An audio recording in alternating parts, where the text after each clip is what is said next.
Bom dia, pessoal. A gente chega agora para a segunda mesa, que vai falar sobre participação popular, democracia representativa, autogestão e formas de superar esse modelo da democracia representativa. Eu gostaria de lembrar duas coisas antes. O Equinaldo está chegando, que é um componente da mesa, está vindo de Uberaba, está chegando, a gente falou com ele, deve estar para aparecer aí. Outra coisa sobre certificados. No final do dia, os certificados serão entregues, 5h30, normalmente, já estão prontos, aí no final do dia, quem participou vai pegar os certificados. O Jean também, que estava para comprar uma mesa, ele teve um problema pessoal, ele foi ganhar neném hoje, então deu para ele vir participar. Então, vamos começar a mesa, chamar aqui dois companheiros meus de profissão. Né? Um é o Rodrigo Furtado, aqui, e o Gustavo Menon. A gente fica com baixo.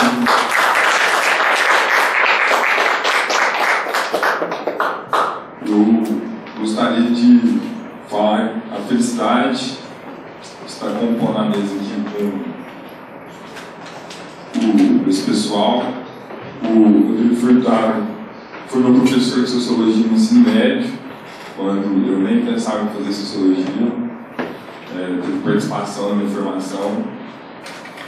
O Gustavo Menon foi meu companheiro de PUC, que a gente viveu lá 4 anos muito intenso, participando de bastante coisa, estudando, lutando, sonhando nas mesas de bar também, jogando bola, toda aquela vida. Então, muita felicidade de ter ele aqui comigo. Ele teve uma viagem aqui na Rio Grande, de Barreto para cá, passou até no Garimpo do Bandeira, acabou de chegar aqui. Então, é isso. Eu gostaria de passar primeiro para o Rodrigo aqui, para ele falar, depois para o Gustavo.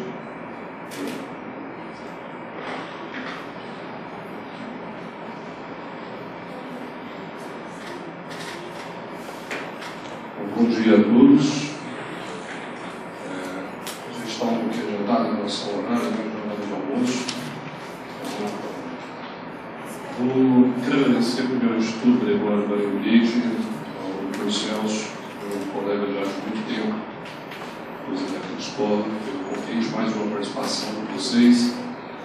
Agradecer, sobretudo, aqueles, o pessoal, todos os alunos, ex-alunos também, sempre bom estar com vocês. E representante do Ministério Público, do Renato, com quem também já tive outra oportunidade do próprio Instituto Gregório Barangate, março do ano passado, que colocou uma mesa discutindo também as questões que o Instituto traz aqui para nós. Quando o Instituto fez o convite e passou um tema da mesa, a autogestão e a participação popular, caminhos possíveis para a superação da democracia representativa, eu comecei a pensar e falei, bom, são temas concernentes às ciências sociais, em especial a filosofia política, a sociologia, mas ao mesmo tempo espinhoso, porque a gente trabalha algumas questões da ciência política e que envolvem, por exemplo, a legitimação do Estado. E pensei, bom, como é que falar isso numa sociedade, e aí um juízo de valor, da minha parte, uma sociedade que é extremamente conservadora, e eu costumo dizer, inclusive, na sala de aula, rançosa, e trazer um pouco essa questão partindo de um conceito que para mim é o mais espinhoso de todos, não que seja mais ou menos importante, que é a ideia de autogestão.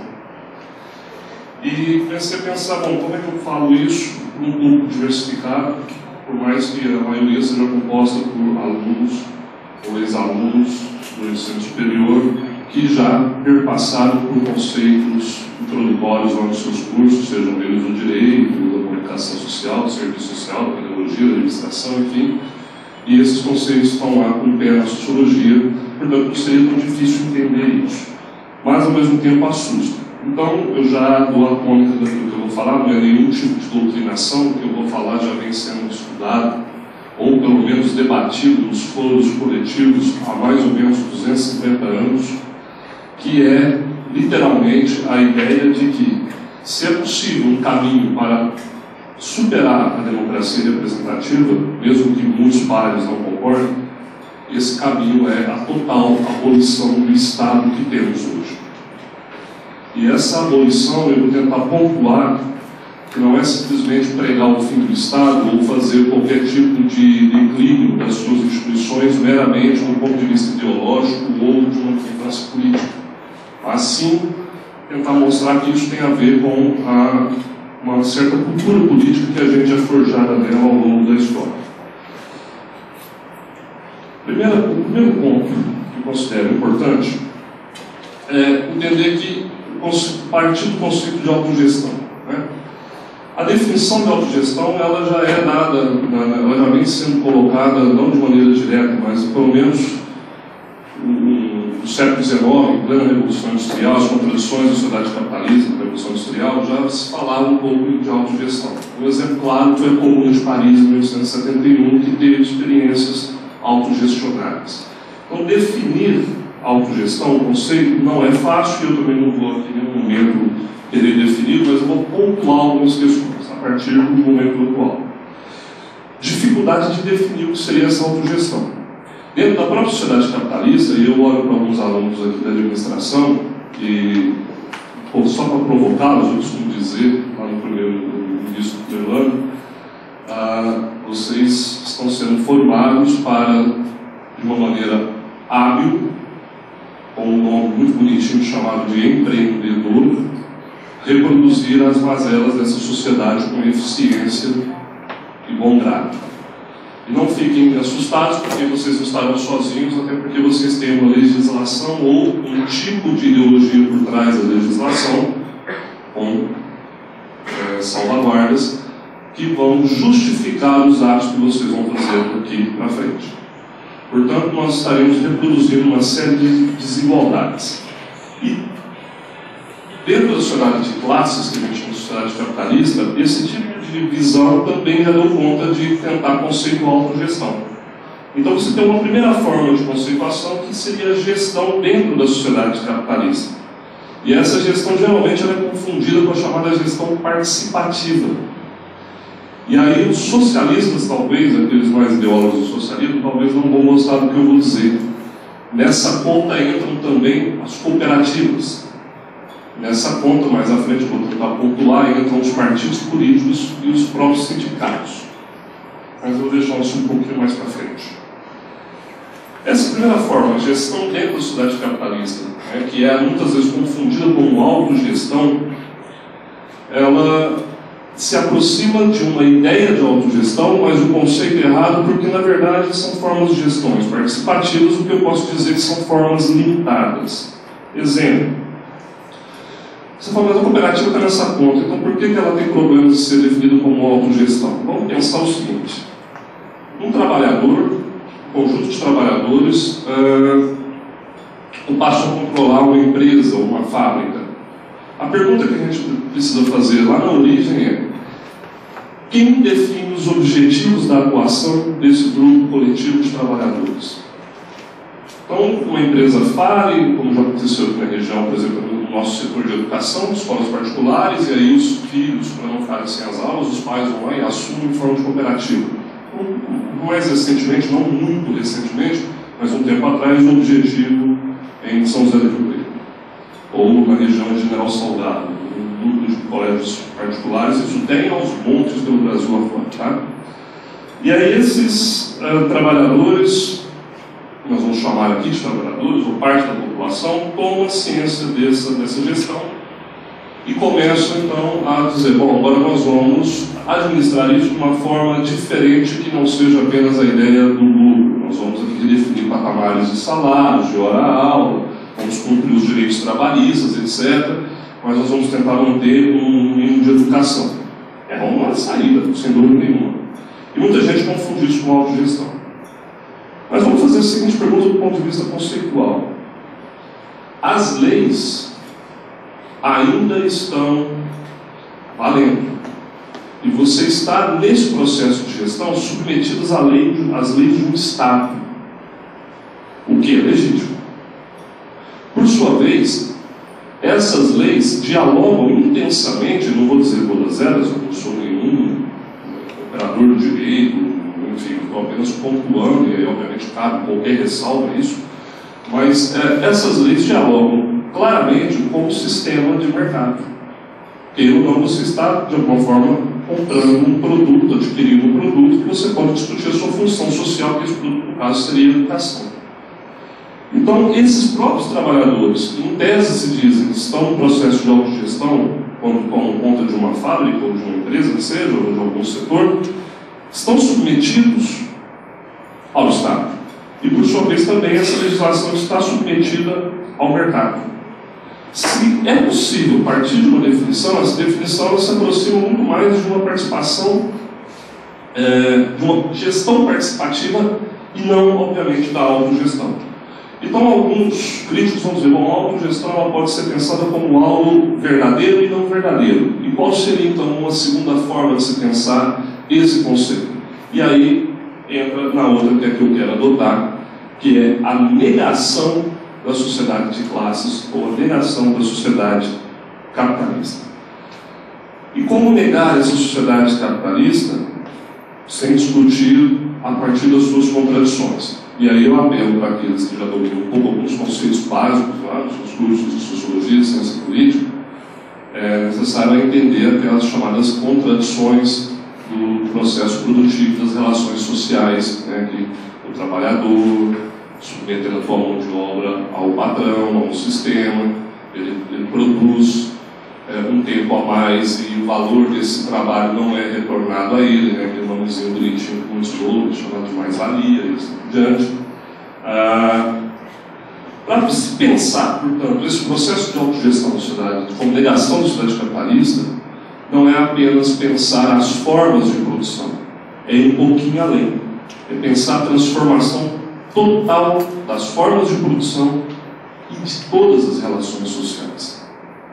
E quando a gente fala de todas essas relações sociais, nós estamos dizendo, inclusive, de uma cultura política que parte de uma relação individual, que parte de um processo de construção histórica do ser humano nas suas relações com a rua, com o espaço privado, com a chamada microfísica do poder, como alguns colocaram aqui na primeira palestra, com a ideia de autoridade, com a ideia de legitimidade sobre aquilo que me controla e sobre o pensamento que tenho em relação ao mundo para que eu possa controlar o meio externo. Então isso entra num patamar tanto quanto mais complexo. E aí eu vou ficar nessa toada do trabalhador, ou dos trabalhadores, porque esse processo, essa segunda forma de autogestão, seria um conceito mais próximo daquilo que é a realidade, que é essa negação do status quo da sociedade vigente, portanto, a sociedade capitalista, só é possível quando esses trabalhadores passam a gerir formas que vão, de algum jeito, organizar e definir resultados e objetivos.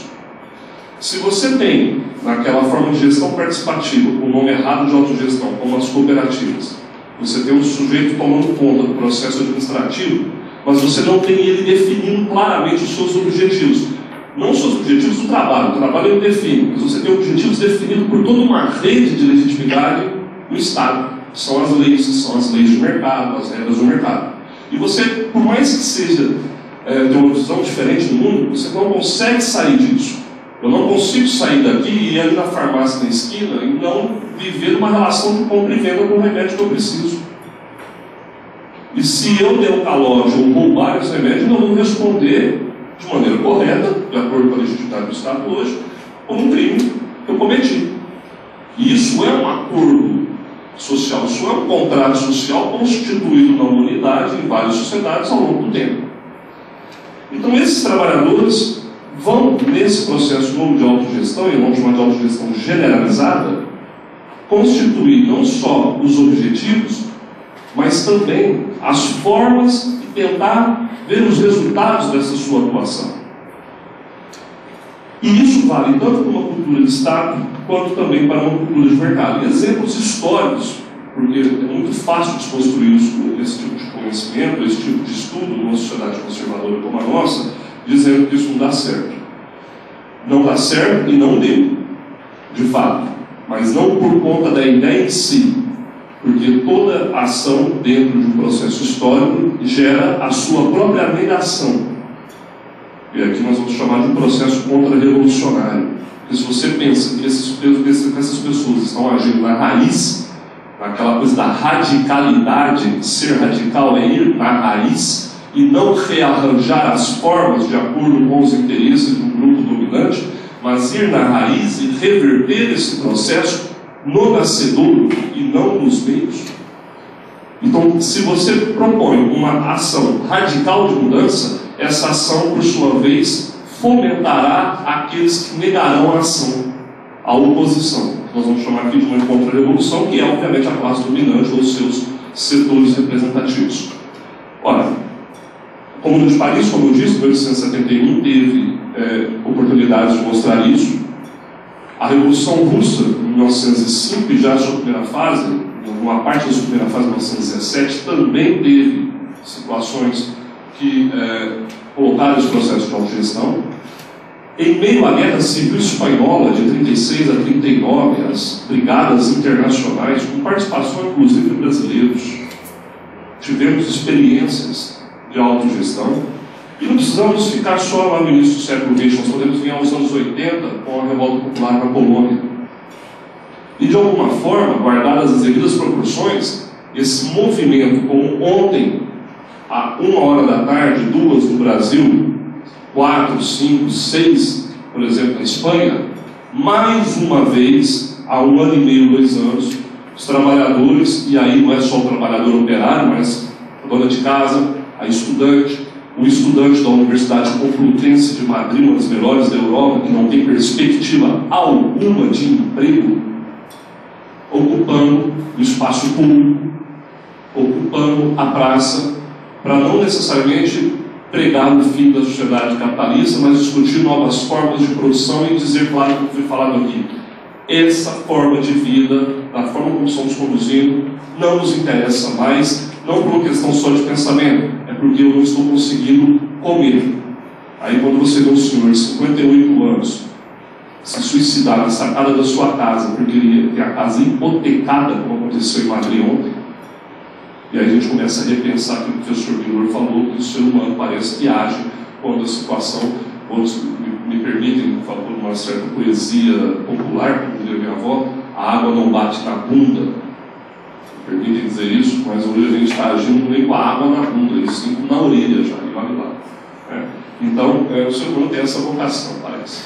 Enfim, há situações históricas que trazem isso para a gente pode pegar exemplos. Agora, por sua vez, como construir esse caminho?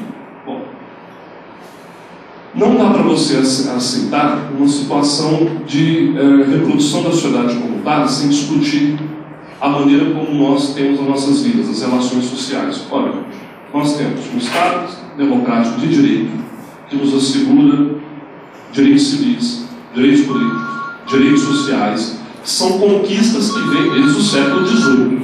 Tudo bem? E muitas dessas conquistas ainda por se fazer. No entanto, nós também sabemos que esse Estado, esse grande Leviatã, representa, sim, historicamente, interesses de grupos. E esse Estado, na atual conformação, está numa sociedade cuja base econômica e social é o capitalismo. Portanto, a sociedade que produz excedente, que produz a necessidade do lucro, que produz a necessidade da acumulação. E essa produção dessa necessidade começa no processo cultural, na formação na escola, na mídia, nas publicidades, no jeito, numa estética de mundo, vamos dizer assim, uma maneira de você compreender o mundo como ele deve ser. E esse deve ser quem decide.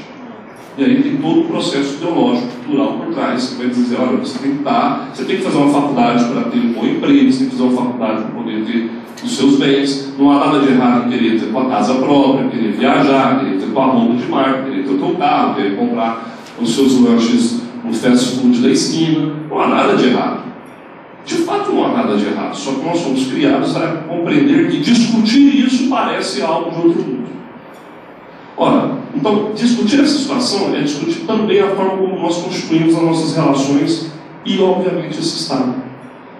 Para superar esse tipo de situação, é necessário, então, que na autogestão se entenda que o fim das relações de mercado, o próprio fim do Estado e a própria abolição da chamada sociedade de classes, porque uma vez a sociedade de classes ela se dissipa, você tem aquele que é dominante não vivendo sem ter dominado e vice-versa, ou seja, uma interdependência em relação são interdependências. Um depende e complementa o outro, os dominados e os dominantes. E aí o que acontece? Quem é que media essas relações? O Estado, de forma geral. Então nós temos que começar a pensar que, para ir além da representação, o Estado tem os seus mecanismos de representação. E hoje nós temos uma democracia representativa. A democracia, vamos dizer assim, chamados representantes indiretos. Né? Você vota no seu representante e ele está aí no direito de responder de acordo com a base. Né? Agora, como é que supera isso?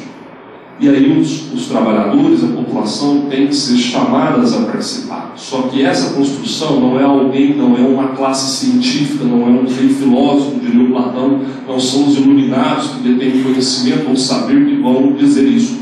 Porque geralmente na história foram esses que detêm o saber e o conhecimento que se colocaram na contra-revolução, se colocaram para barrar esse avanço. Esse processo nasce nas próprias lutas dos trabalhadores, na experiência de luta da população.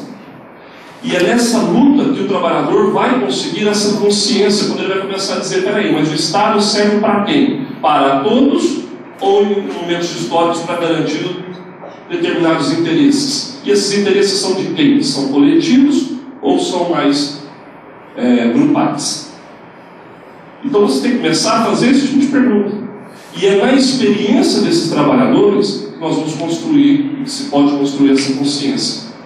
Pode parecer utópico? Pode, mas são possibilidades críveis, porque elas são construções históricas, provavelmente não vão acontecer para a gente ver o seu resultado final, e até porque talvez não tenha uma finalidade.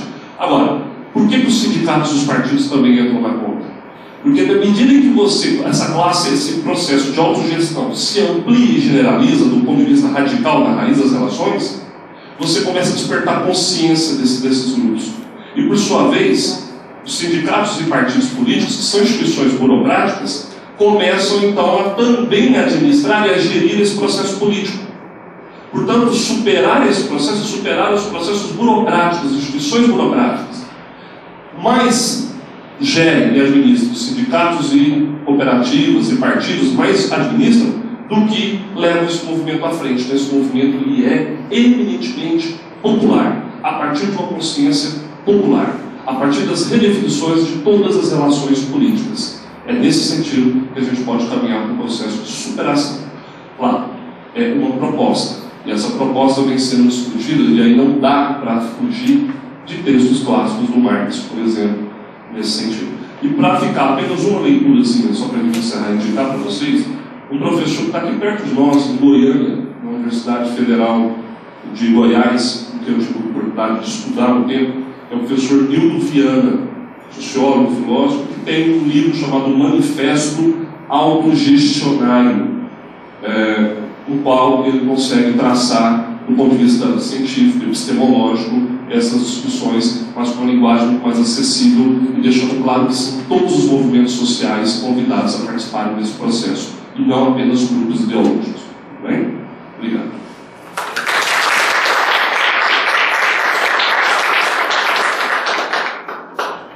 Bom, o Rinaldo chegou com um amigo, muito felicidade de receber o Rinaldo. Seja bem-vindo.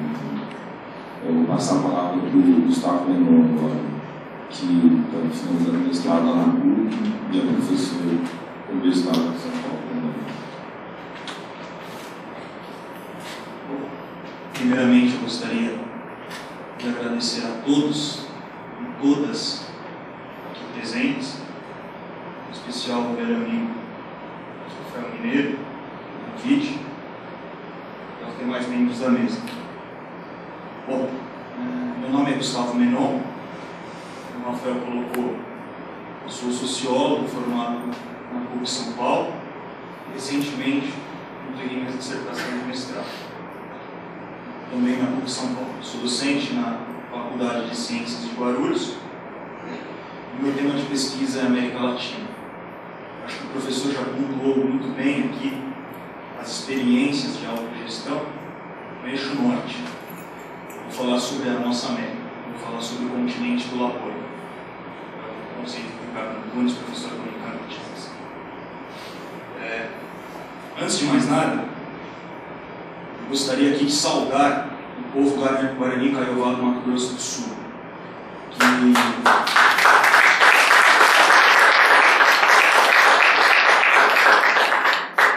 que nesta semana denunciou a barbárie de como a questão indígena vem sendo tratada no Brasil. Foram a público denunciar esse modelo de desenvolvimento extrativista que cada vez mais envereda para o Brasil, cada vez mais o Brasil se envereda num caminho distinto dos princípios socialistas e verdadeiramente democráticos. Modelo esse que vem sendo pautado sobre o latifúndio e sobre o agronegócio, que não respeita o outro, que não sabe lidar com as diferenças. Então, os índios continuam sendo tratados como selvagens, continuam sendo tratados como inferiores à nossa sociedade. Então, se nós estamos falando aqui de superação da democracia representativa, processos autogestionários, é importante destacar a questão indígena na América Latina, que é crucial no nosso continente. Bolívia, México, Venezuela, Equador, todos esses países possuem essa conotação indígena visceral. O Brasil também, só que no Brasil ela não é divulgada. Acho que a outra mesa já colocou aqui, preferem falar do cabelo do Neymar, que fala sobre os índios. Então fica aqui meu total apoio e minha solidariedade ao povo Guarani Kaiowá. Destacando um autor que eu gosto bastante, fundador do Partido Comunista Peruano, Mariátegui, para pensar na superação da democracia representativa, deve-se destacar então uma aliança operária indígena no nosso continente. Deve-se destacar uma aliança das classes subalternas. E isso é vital em qualquer processo revolucionário. Então, Mariátegui coloca a questão indígena para pensar no socialismo indo-americano. Muito bem, meu trabalho e meu esforço na apresentação de hoje é expor o conjunto de transformações que perpassam a América Latina atual. E o título do meu paper que eu preparei é A Maré Cor-de-Rosa na América Latina: Lutas, Desafios e Perspectivas. Então eu espero que vocês entendam o que é essa maré cor-de-rosa. E eu espero que ao longo da minha apresentação isso fique claro. Então eu vou tentar pontuar que não é uma corrente política, uma corrente de pensamento tradicional ligada aos velhos partidos de direita, mas também não é uma corrente de pensamento revolucionária, de esquerda, vermelha. E para isso a minha análise começa tendo como foco o final do século XX na região. Então, de início, é importante caracterizar o continente nesse período de espaço de tempo, que foi a América Latina nas últimas 2 décadas. Contexto esse que é marcado por forte neoliberalismo. Então, o neoliberalismo ele se apresenta no território latino como reajuste para uma economia de substituição de importações. Ele se apresenta contra o modelo ceparino. E ele vem mascarado, de certa forma, de globalização e modernidade. Então o discurso era que todos deveriam se integrar num único mercado. Então a premissa básica do neoliberalismo na América Latina, do programa neoliberal, que é edificado nos anos 80 e implementado nos anos 90, é mudar o eixo da economia. Então todos os países devem priorizar o mercado externo e não mais o mercado interno. E o discurso é que os competentes se estabeleçam na selvageria do mercado livre. como eu disse, o neoliberalismo na América Latina ele vem camuflado com um discurso de modernismo. Ele é apresentado, então, na América Latina como se fosse o último produto da moda. Não usar aquilo era como estar fora da mão. Aquilo que vinha do eixo norte, que vinha da Europa, dos governos Margaret Thatcher. Então, nessas condições, o neoliberalismo foi recebido no continente com um grande entusiasmo pelas burguesias do hemisfério sul. Ele é acolhido com um grande entusiasmo. Uma receita de felicidade, aquilo que não se pode perder. Então, Chile, México, Argentina, Uruguai, Paraguai, Venezuela e, por fim, Brasil, um por um, todos foram adquirindo esse novo modelo econômico proposto pelo consenso de Washington. Então, eles seguiam lá uma cartilha de economistas como Frederico Hayek e Milton Friedman e os Chicago Boys. Então, o programa político consistia sobre os seguintes princípios, sobre os seguintes aspectos. Número 1, redução dos gastos públicos, reforma tributária, câmbio de mercado, abertura comercial, investimento estrangeiro direto, com eliminação das restrições, privatização de empresas estatais e desregulamentação trabalhista. Isto é, precarização, terceirização do trabalho. Mas quem eram esses governos que rondavam na América Latina? O marco inicial é a ditadura de Augusto Pinochet no Chile. A ditadura sangrenta do Pinochet. E um dos autores que eu utilizo um arcabouço teórico para estudar o neoliberalismo é o Perry Anderson. O Perry Anderson vai falar que a democracia representativa nunca foi um fator essencial para que o neoliberalismo acontecesse. Então, após um golpe de Estado de um governo democraticamente eleito, que era o governo de Salvador Allende, o Pinochet nomeia os seus ministros da economia e aplica esse amplo conjunto de reformas políticas e econômicas. Privatiza inúmeros setores da economia. A luta dos estudantes chilenos, até hoje, é fruto desse processo. A maioria das universidades chilenas são particulares. A carência de um ensino público no Chile. Então, as manifestações chilenas têm também consigo um caráter anti-neoliberal. Não só no Chile. Salinas no México, Menem na Argentina, o Fujimori no Peru, Collor e Fernando Henrique Cardoso no Brasil. E na minha pesquisa, nos meus estudos, o resultado desse processo neoliberal na América Latina foi a proliferação das empresas multinacionais, das empresas transnacionais, e o esfacelamento da indústria nacional. Então, na minha análise, o neoliberalismo gerou um quadro de riqueza privada e pobreza pública, com aumento do desemprego, aumento da pobreza, e mais do que isso, inúmeras contratações de empréstimos junto ao FMI e o Banco Mundial. Então, um dos problemas do neoliberalismo foi, sem dúvida nenhuma, a dívida externa dos países latino-americanos. E isso cai novamente ao velho problema da dependência na América Latina. Então, o Estado mínimo acentuou ainda mais as desigualdades dos nossos povos. Só que diante desse processo neoliberal das últimas 2 décadas, aconteceram inúmeras experiências de resistências e lutas. O professor contou muito bem algumas experiências na Europa. Agora eu vou falar um pouco das experiências latino-americanas.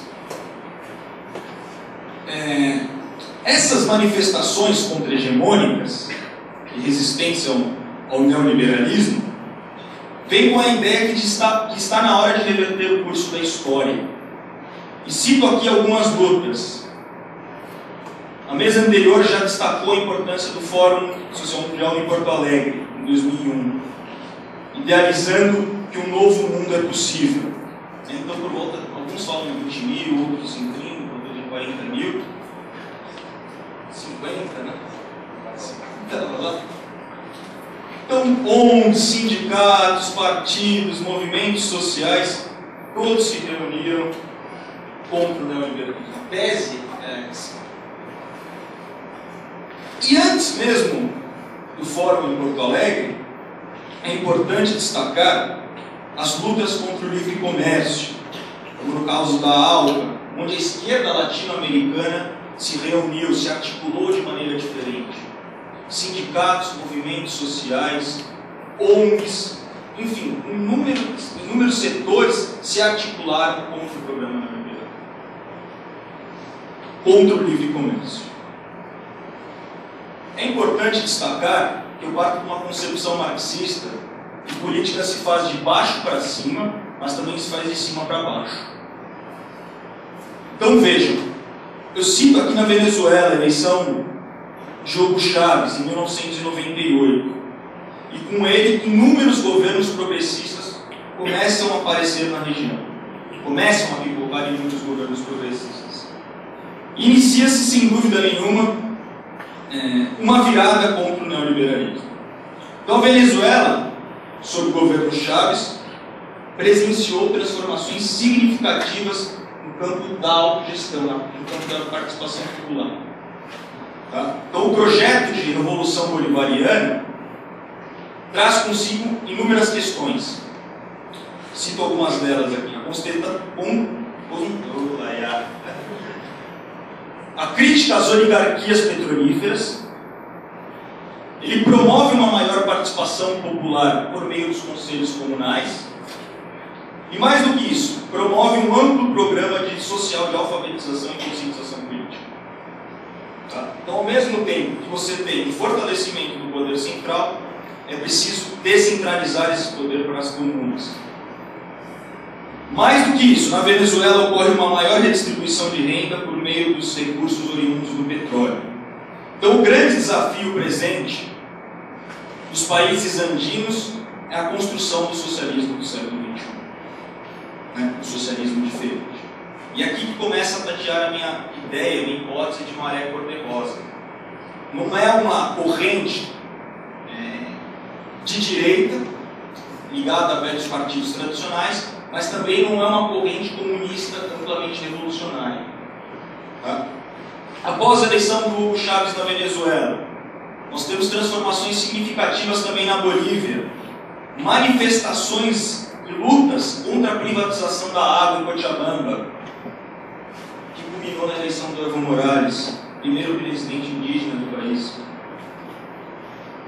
No Equador, falando aqui dos países antigos, país duramente afetado pelo neoliberalismo, o atual presidente contestou a dívida externa do seu país por meio de uma auditoria dessa dívida, retornando aos cofres públicos inúmeras quantias, um valor significativo em dinheiro. E o Equador foi tão impactado pelo neoliberalismo que acabou dolarizando a sua economia. Então, no Equador hoje não há mais política cambial, não há mais política monetária. Ficou completamente dependente das flutuações do dólar norte-americano. Além disso, o atual presidente Rafael Correia, que no primeiro momento teve o apoio da CONAI, que é a Confederação das Nações Indígenas do Equador, agora rompeu, mas no primeiro momento, quando ele foi eleito, ele quis colocar fim à ideia de um Estado mínimo. Então era a ideia do Estado como indutor do desenvolvimento. Claro que esse Estado já tem consigo conotação burguesa, já tem ideologia. Partindo da ideia marxista, o Estado é o órgão que articula a dominação de uma classe sobre outra. Está lá no Lenin, está lá no Marx. Mas, de qualquer maneira, a maior participação do Estado no mercado petrolífero. E assim como Venezuela, Bolívia, surgem novas constituições nesses países. Constituições que eu acho muito avançadas. Uma das constituições que colocam temas e elementos da esquerda, como a soberania dos recursos naturais e o reconhecimento da plurinacionalidade. Então, o grande debate nesses países andinos é como se configurar um Estado plurinacional. Essa é a principal problemática. Como lidar, de um lado, com o conceito de cidadania, mas ao mesmo tempo reconhecer as nacionalidades. No Brasil, eu cito as experiências do movimento dos trabalhadores sem terras, do MST. Então, eu acho que as lutas do MST, os conselhos comunais na Venezuela, essa nova constituição no Equador, as experiências de luta contra a privatização da água na Bolívia, tudo isso trazem um caldo que não é revolucionário, mas é catalisador, é concentrador de poder. Então eu penso numa transformação mundial, pensando sempre na correlação de forças. E esses governos conseguem catalisar forças de esquerda. Bom, então, não sei se ficou claro, é mais ou menos essa a ideia de maré cor-de-rosa que eu coloco. Porque eles avançam em certas bandeiras de esquerda, mas não radicalizam o processo. A abolição da propriedade privada dos meios de produção, em nenhum desses países é questionada. A reforma agrária ainda tinha. Então eu creio que nós estamos num período pós-neoliberal da América Latina. E muitos desafios estão sendo colocados. E a principal dúvida é como construir o socialismo do século XXI. Essa é a grande questão. Eu acho que é hora da verdade na América Latina. O Hugo Chávez acabou de ser reeleito. Partindo dessa posição de catalisação de poder, de concentração de forças da esquerda, eu acho isso bom. O Hugo Chávez, por mais que tenha consigo suas contradições, é um cara que lutou duramente, promoveu esse amplo programa de maior participação popular e com ele surgiram inúmeros governos progressistas na região. Só que é um processo em curso. É um processo que ainda tem muitos reveses. O golpe no Paraguai, esse golpe institucionalizado, uma maneira de golpe novo no Paraguai, é uma das demonstrações.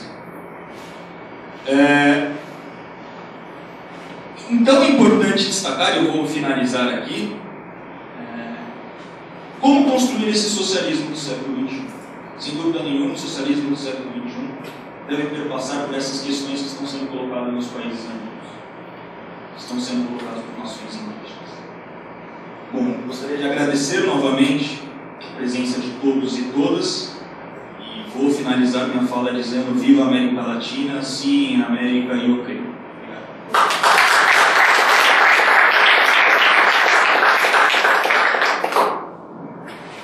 Agora vamos passar para o Aguinaldo, falar do Aguinaldo, que é apoiador da MST, área de luta aí,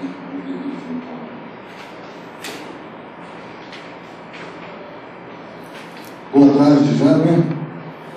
Eu trouxe primeiro um agradecimento ao movimento por ter podendo estar aqui e contribuir com essa discussão, com essa conversa. Mas eu trouxe aqui para a gente ir colocando, se quiser me ajudar,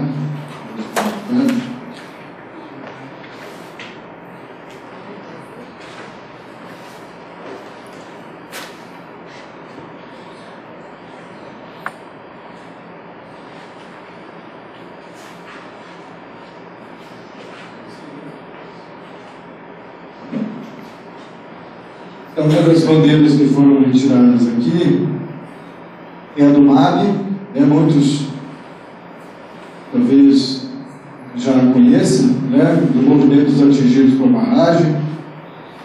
Essa bandeira do movimento das mulheres trabalhadoras rurais, mulheres camponesas.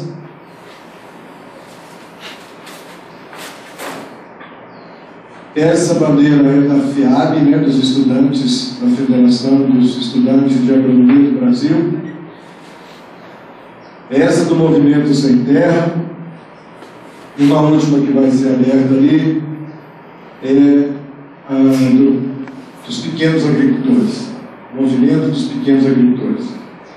E a nossa verdinha, que de uma forma ou de outra tenta reunir, juntar todos esses sujeitos no campo e na cidade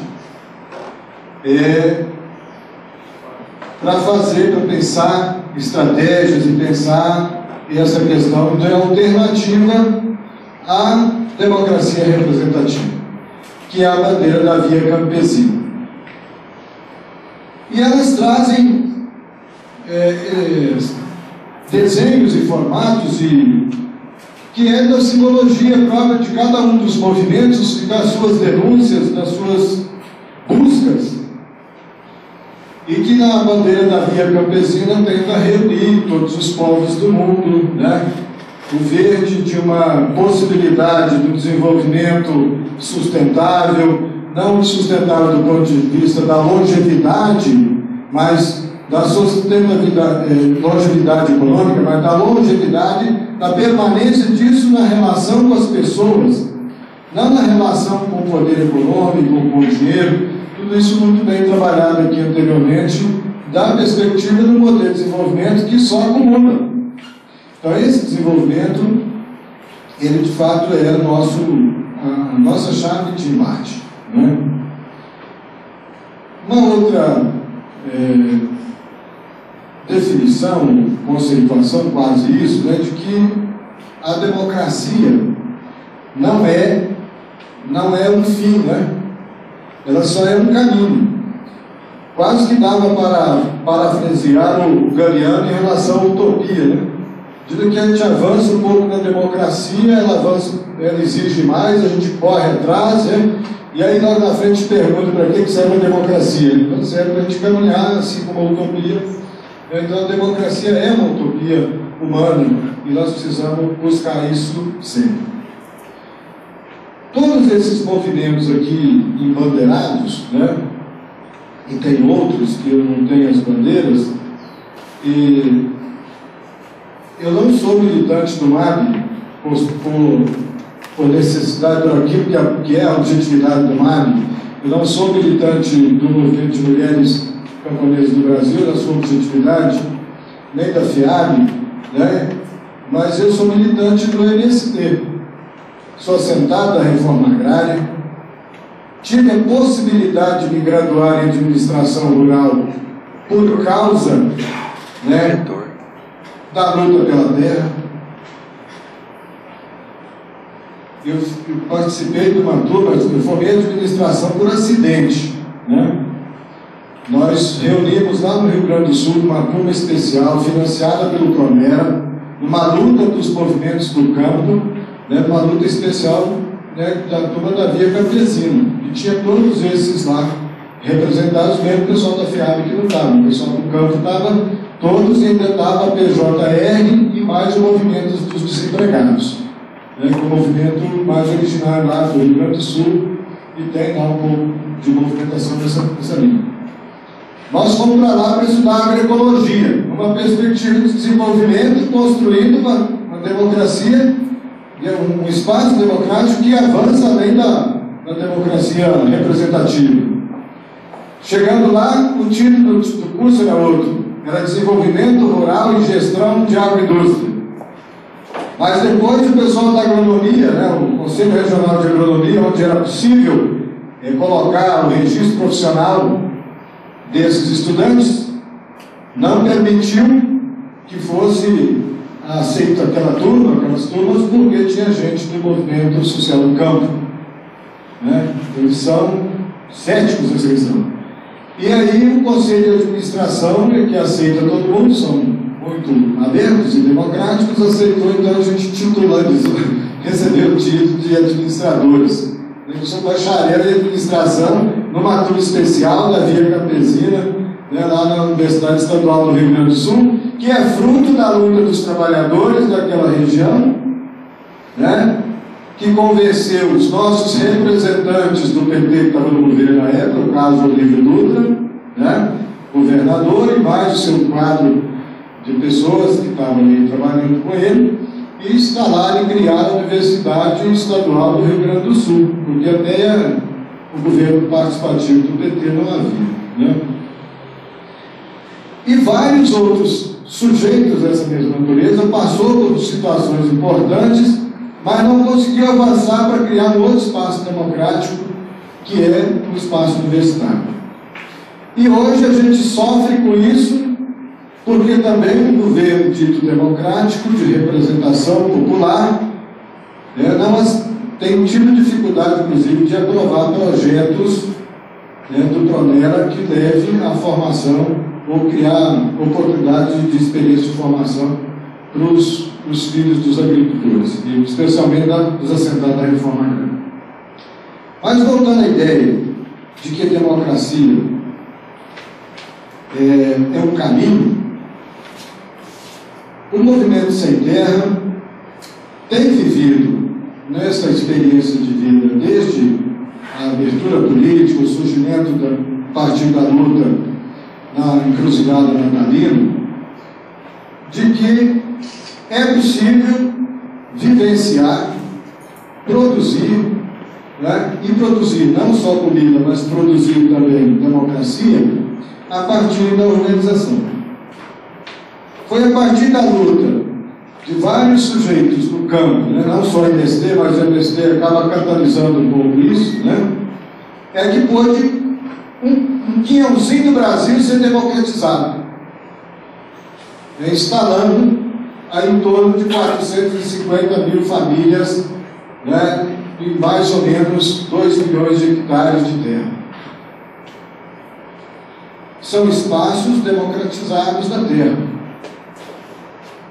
Mas, ao mesmo tempo que a gente conseguiu dar esse passo, nessa mesma velocidade, os adversários dessa perspectiva, e aí parceiros da democracia representativa, oriundos desse modelo de desenvolvimento aqui bem traçado, de acumulação e de exploração da natureza de uma forma irresponsável, e preconizada pura e simplesmente pela acumulação, conseguiram, no nosso meio, avançar com as ideias do projeto de desenvolvimento do campo, que torna desnecessário, segundo a opinião deles, desnecessária a democratização da terra.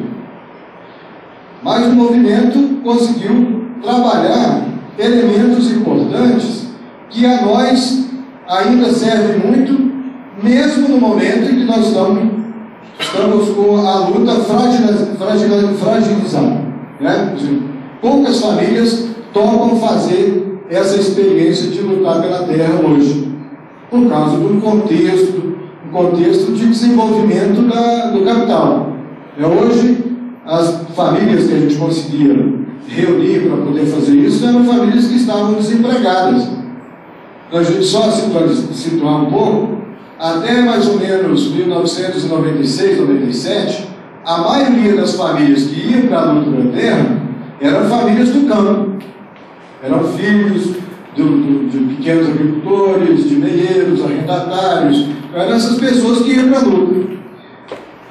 A contra-propaganda em relação à questão da ação do movimento e da luta pela terra, ela começou a afastar esse público, porque é um público que tem uma exigência moral muito alta, Então, os movimentos passam a fazer essa atividade de reunir pessoas no meio urbano, e pessoas que saíram do campo ou expulsas do campo, ou a busca de um lugar melhor para viver, que a cidade começou a parecer que era, especialmente na década de 60, 70 e ainda um pouco de 80.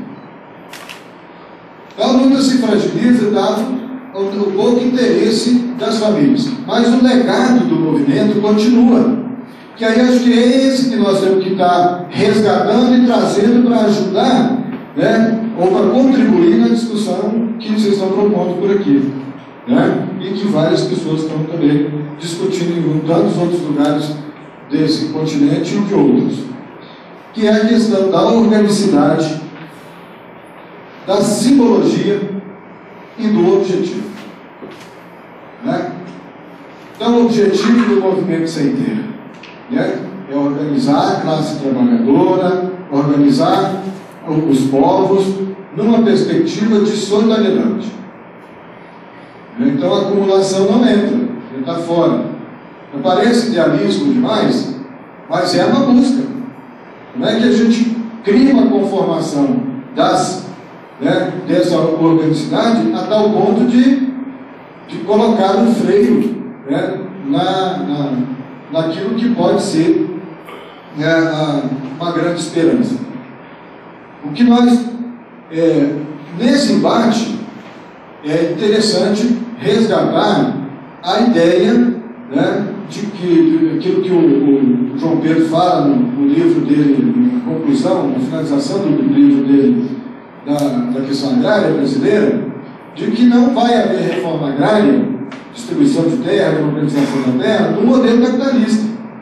Então nós vamos construir, e aí eu não sei se tem um socialismo novo, né? Para mim socialismo é sempre o mesmo, né?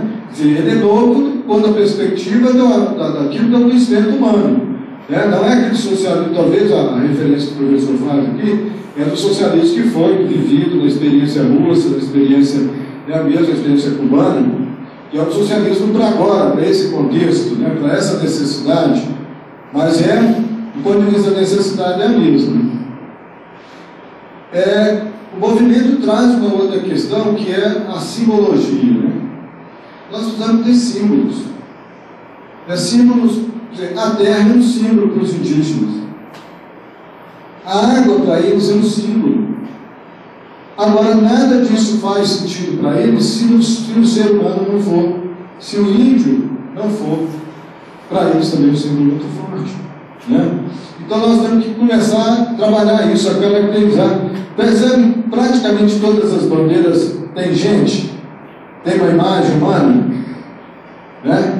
Porque o cerne da questão é a questão humana. Então essa é uma simbologia, né, ferramental, instrumental que a gente vai utilizar, o espaço geográfico, né, o espaço, a questão da cultura. Então essa simbologia é muito presente na discussão que a gente traz. É lógico que ela é deficitária, porque nós trabalhamos com elementos, né, de visualização de uma longevidade muito grande, mas nós trabalhamos com um potencial humano que, em alguns momentos, aproximam de nós, outras vezes distanciam de nós, por conta da questão também muito forte do movimento, que é a questão da opção, a opção classista. Né? É um movimento que faz uma opção de classe. Então, os intelectuais que nos ajudam muito, né? Se eles não fazem essa opção, eles vêm um pouco, aí vendem seus livros e afastam, né? Então, ficam fazendo esse vai e vem. Então, quando eles vêm, a gente percebe que a sociedade ganha um ar até mais bacana, né? Quando eles distanciam, aí a mediocridade da relação humana também ela se exacerba, né? Veja bem o caso que está assim, estarrecendo até quem fez, está assustado, né? É o poderio do dinheiro sobre o resultado das eleições. Até quem pratica está estarrecido. Nossa, eu gastei tanto, né? E ninguém fala mais de R$1.000, né? Quanto vai custar a campanha? Milhões. Né? Apoiei um candidato a vereador e ele falou assim: eu acho que eu tenho que gastar milhões. Eu falei: mas você não tem, o que está fazendo? Né? Então coloca também um paradoxo e aí frente a isso coloca esse paradoxo para a gente discutir, né? A via representativa é o caminho de fato que nós vamos continuar exageradamente buscando se os nossos representantes possíveis não têm dinheiro, e se eles não têm dinheiro, o marqueteiro que sobra para ele é o pior, é o sujeito menos qualificado. Então ele vai ganhar quando? Então também é para a gente pensar como é que a gente busca caminhos alternativos de aumentar a capacidade de diálogo dessas ideias, de ampliar a democracia com outros setores, com o popular, né, com o povo. Se hoje nós temos 80% da população vivendo no meio urbano, o nosso lugar de atuação é no meio urbano.